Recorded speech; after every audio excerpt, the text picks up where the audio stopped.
Tumaatiiwwan milkii tuubii biyya keessaa fi biyya alaa teessanii kan hordoftan maarree milkiin tuubii barnoota afaan Oromoo qubee irraa eegaluudhaan haga barreessuuf dubbisuu dandeenyutti deemsi keenya har'allee kanuma itti fufee jirudha.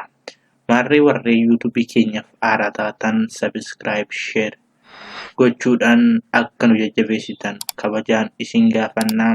Warreen barumsa afaan Oromoo kana karaa onlaayiniitiin karaalee telegiraamii, iimoo, waatsaappii fi zuumiidhaan barachuu barbaadan lakkoofsa asii gadi isinii keenya kanarratti dawwaluudhaan nu qunnamuu dandeessu. Harree barnoonni har'a waliin ilaallu jechoota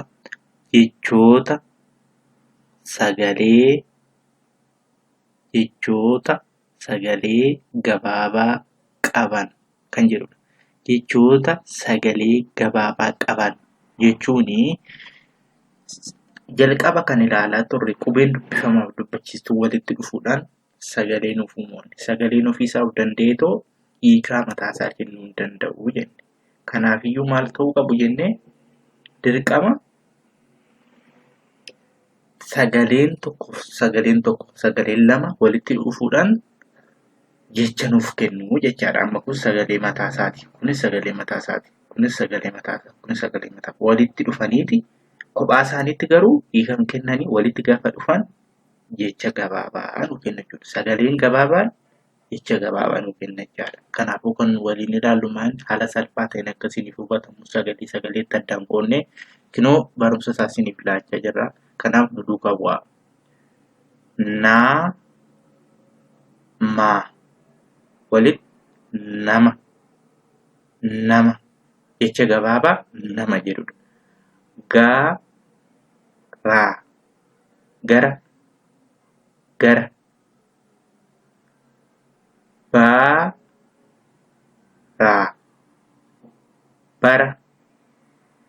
bara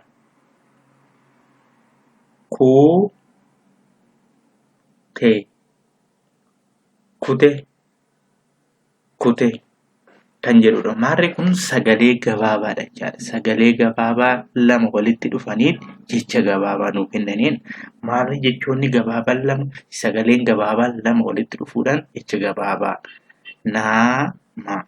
nama gara bara kutee jechaadha. Haala salphaatiin isin kana yoo ilaaltan sagalee tokko addaan qoodan isiniif sirriitti kan galu ta'a.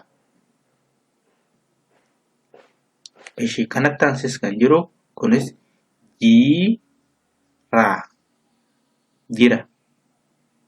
jira fala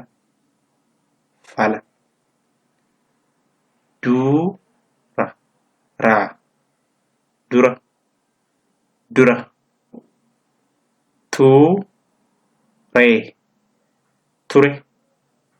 ture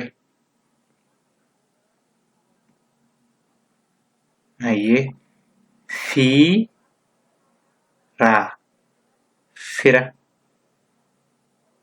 fira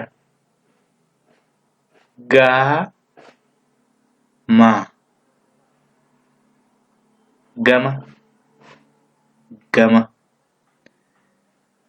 rafe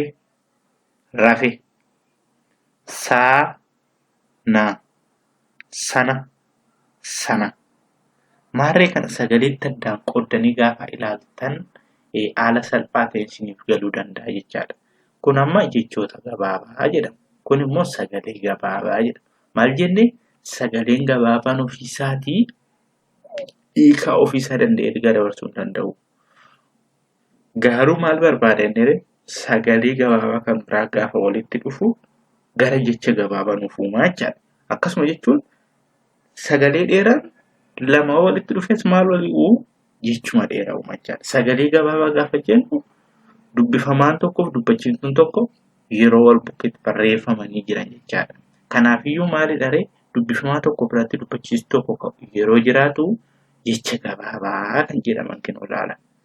Dubbachiistuu isaanii meeqa? Faa biratti tokko.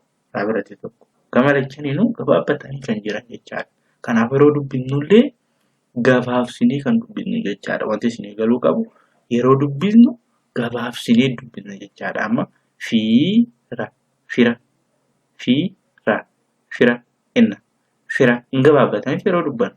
Amma fakkeenyaaf isa kanas gama, gama, gama hin gabaabsina jechaadha.